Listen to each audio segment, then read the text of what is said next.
এই পৃথিবীতে আমরা সবাই কিছু না কিছু খুঁজি, ভালোবাসা, শান্তি, অর্থ, সম্মান, নিরাপত্তা।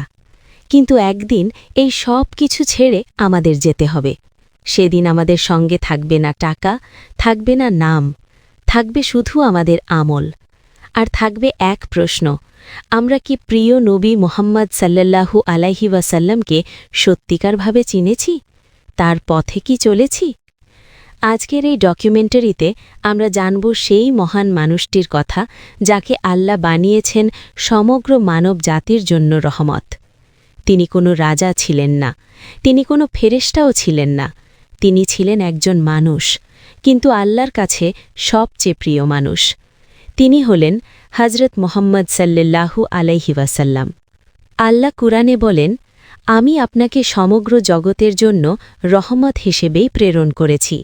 সূরা আল আম্বিয়া ২১:১০৭। এই একটি আয়াতই প্রমাণ করে নবীজি শুধু মুসলমানদের জন্য নন, তিনি ছিলেন পুরো মানব জাতির জন্য আল্লাহর উপহার। হযরত মুহাম্মদ সাল্লাল্লাহু আলাইহি ওয়াসাল্লাম জন্মগ্রহণ করেন মক্কার কুরাইশ গোত্রে। তিনি ছিলেন এতিম, বাবাকে দেখেননি, ছোটবেলায় মাকেও হারিয়েছেন, তারপর দাদা, তারপর চাচা। তবুও তিনি অভিযোগ করেননি, তিনি কখনো বলেননি আমার জীবন কেন এমন। তিনি সব কিছুর ভেতর আল্লাহর উপর ভরসা রেখেছেন। কুরআনে আল্লাহ বলেন, নিশ্চয়ই আপনি মহান চরিত্রের অধিকারী। সূরা আল কালাম ৬৮:৪। এই আয়াতে আল্লাহ সরাসরি নবীজির চরিত্রের প্রশংসা করেছেন। এই প্রশংসা কোনো মানুষের মুখ থেকে নয়, এই প্রশংসা এসেছে আল্লাহর পক্ষ থেকে। নবীজি সাল্লাল্লাহু আলাইহি ওয়াসাল্লাম কখনো কাউকে গালি দেননি, কখনো কাউকে আঘাত করেননি। যারা তাকে কষ্ট দিয়েছে তিনি তাদের জন্য বদদোয়া করেননি, বরং দোয়া করেছেন। তায়েফে যখন তাকে পাথর মারা হয়েছিল, রক্তে ভিজে গিয়েছিল তার শরীর, তখন ফেরেশতা এসে বললেন, আপনি চাইলে আমি এ শহর ধ্বংস করে দেব। নবীজি সাল্লাল্লাহু আলাইহি ওয়াসাল্লাম বলেছিলেন, না, আমি চাই না, হয়তো তাদের বংশধরদের মধ্য থেকে কেউ ঈমান আনবে। এই ঘটনা প্রমাণ করে তিনি প্রতিশোধের নবী ছিলেন না, তিনি ছিলেন ক্ষমার নবী। রাসূল সাল্লাল্লাহু আলাইহি ওয়াসাল্লাম বলেছেন, আমি শুধু অভিশাপ দেওয়ার জন্য প্রেরিত হইনি, আমি প্রেরিত হয়েছি রহমত হিসেবে।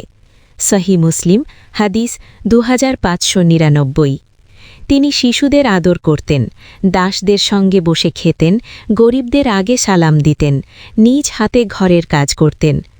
আয়েশা রাদিয়াল্লাহু আনহা বলেন, রাসূল সাল্লাল্লাহু আলাইহি ওয়াসাল্লাম নিজের কাপড় নিজেই সেলাই করতেন, নিজের জুতা নিজেই মেরামত করতেন। সহিহ বুখারী ৬০৩৯। আজ আমরা কি করি? আমরা কি নিজের কাজ নিজে করি, না আমরা অহংকার করি? রাসূল সাল্লাল্লাহু আলাইহি ওয়াসাল্লাম আমাদের জন্য কাঁদতেন, তিনি আমাদের না দেখেই ভালোবেসেছেন। এক হাদিসে এসেছে, রাসূল সাল্লাল্লাহু আলাইহি ওয়াসাল্লাম বলেছেন, আমার উম্মত, আমার উম্মত বলে তিনি কাঁদতে লাগলেন। সহিহ মুসলিম ২০৩। তিনি আমাদের জন্য দোয়া করতেন, আমাদের গুনাহের জন্য কাঁদতেন, আমাদের জান্নাতে নিতে চাইতেন।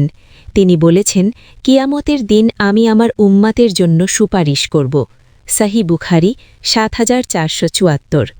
কিন্তু প্রশ্ন হল, আমরা কি তার কথা শুনি? আমরা কি তার সুন্নাহ মানি?